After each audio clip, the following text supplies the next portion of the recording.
आज के वीडियो में हम बात करेंगे अगर है बृहस्पति आपकी कुंडली यानी जन्म पत्रिका के पंचम भाव में। डिटेल्ड बात होगी पंचम भाव के बृहस्पति के फलादेश की, विशेष गुणों की। मैं अपना भी एक्सपीरियंस आपके साथ साझा करूंगा। बात होगी निशानियों की, जिससे कंफर्म हो जाएगा कि बृहस्पति पंचम भाव में आपको कैसा फल दे रहा है। ऐसे व्यक्तियों को क्या क्या सावधानियां रखनी चाहिए और पंचम भाव के बृहस्पति को समृद्ध करने के क्या क्या उपाय हैं जिन्हें अपनाने पर अवश्य ही फायदा होगा आपका।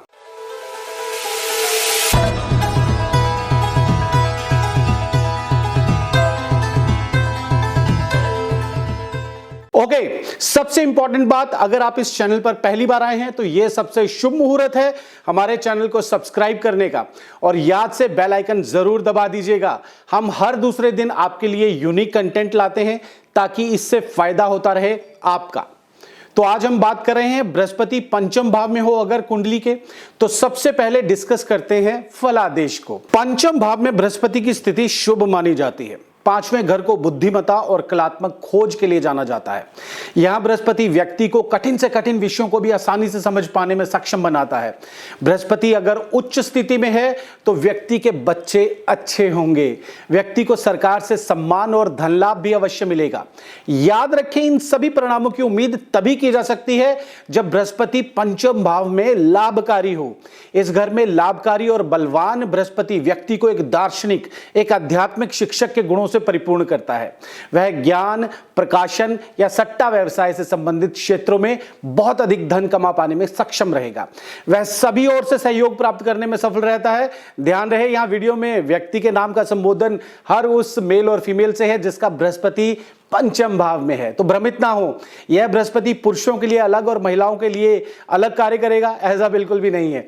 इसलिए भ्रमित होने की आवश्यकता बिल्कुल भी नहीं है। आगे बढ़ते हैं। उच्च बृहस्पति के विपरीत यदि बृहस्पति नीच ग्रहों के समायोजन के साथ है तो दुर्बल और पीड़ित बृहस्पति बच्चों, ज्ञान और पेशे से संबंधित समस्याएं देगा ही देगा।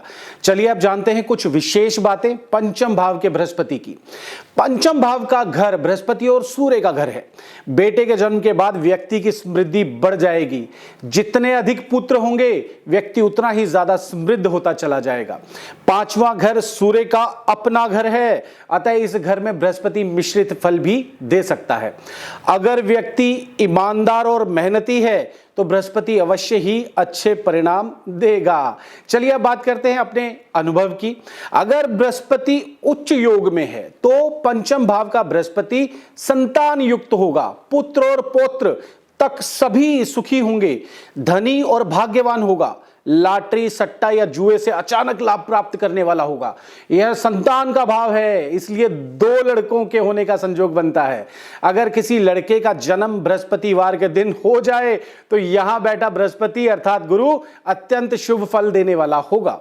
धर्म के नाम पर मांगना बेहद तकलीफ दे होगा, या फिर संतान के जन्म के बाद धर्म स्थान या मंदिर का माल खाना या धर्म के नाम पर मांगना संतान के नष्ट होने का कारण होगा। व्यक्ति चाहे दिखने में धनवान हो लेकिन धन के विषय में चिंतित ही रहेगा। जिस किसी को भी धन दिया यानी उधार दिया कभी वापस नहीं मिलेगा। राहु या बुध या दोनों अशुभ हो तो मांग कर खाने की आदत होगी जो कि मानहानि का कारण बनती होगी। चलिए अब जानते हैं क्या होती है निशानियां अगर बृहस्पति हो जन्म पत्रिका के पंचम भाव में। व्यक्ति के दांत पीले हो सकते हैं। घर में कोई टीचर या टीचिंग क्लास देने वाला होगा। कोई ज्योतिषी या धार्मिक कार्यों में संलिप्त व्यक्ति करीबी मित्र होगा। पंचम भाव के बृहस्पति हो तो क्या क्या रखें सावधानियां। जब भी मौका मिले तो स्कूल शिक्षकों का ध्यान रखिए। धर्म के नाम पर मांग कर कदापि ना खाएं। किसी के द्वारा दिया गया दान या उपहार स्वीकार ना करें। साधुओं और पुजारियों का ख्याल रखें। मंदिरों से प्रसाद ग्रहण ना करें। मांस, मदिरा, शराब इत्यादि का सेवन ना करें। अपने कैरेक्टर को साफ रखें, उस क्षेत्र को साफ रखें जहां आप नियमित रूप से प्रार्थना करते हैं। बृहस्पतिवार का व्रत रख सकते हैं। पीपल के पेड़ की देखभाल करें। धर्म मंदिर का प्रसाद और मुफ्त के माल से जरा परहेज रखें। आइए अब जानते हैं क्या है उपाय अगर पंचम भाव का बृहस्पति जटिलता और मुश्किल हालात पैदा कर रहा हो। घर में एक कुत्ता अवश्य ही पालें। गणेश पूजन अवश्य करें। नाग केसर का जल प्रवाह कर सकते हैं, पुखराज भी धारण कर सकते हैं। अपने घर में सूरजमुखी या गेंदे का पौधा लगाएं और उसकी अच्छे से देखभाल करें। साधुओं की सेवा करें। लावारिस लाश पर कफन दान करें। आप कृपया ध्यान दें, यहां बताए हुए उपाय कुछ प्राय मात्र हैं, मतलब कि एग्जाम्पल्स हैं, और वैदिक ज्योतिष विद्या के द्वारा पता लगने वाले दुखों का निवारण करने के बेसिक सूत्र एवं सिद्धांत हैं। ईश्वरीय शक्ति हमेशा ही व्यक्ति को बल प्रदान करती है, पर बहुत बार समस्या ज्यादा ही गहरी और विचित्र होती है।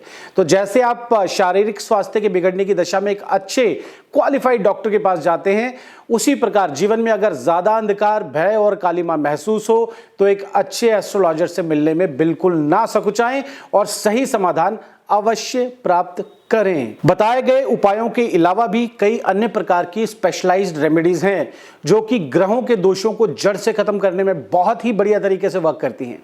अगर आप कहेंगे तो मैं हर तरह की रेमेडीज के विषय में वीडियो बनाने के लिए रेडी हूं। बस आपको कमेंट बॉक्स में अपनी स्पेसिफिक प्रॉब्लम लिख देनी है। आप और क्या नया जानना चाहते हैं उस प्रॉब्लम की दोष मुक्ति के लिए? शॉर्ट टर्म रेमेडी जानना चाहते हैं जो इमीडिएट बेसिस पर एक पेन किलर की तरह आपकी प्रॉब्लम को खत्म करे, या फिर जड़ से ही प्रॉब्लम को खत्म करने का सटीक तरीका जानना चाहते हैं, या फिर ओवरऑल एक पूरा एनालिसिस चाहते हैं रेमेडीज के बारे में? ये आप मुझे कमेंट करके जरूर बता दीजिएगा। आपके कमेंट से और आपके फीडबैक से हमें पता चलता है कि किस तरह का कंटेंट आपके सामने लेकर आना है। तो आशा करता हूं इस वीडियो में बताई हुई जानकारी आपको पसंद और समझ दोनों आ गई होंगी। जुड़े रहिए साथ में ऐसे और ज्ञानवर्धक वीडियोस के लिए जो कि होंगे आपकी ही जिंदगी के समरूप। धन्यवाद।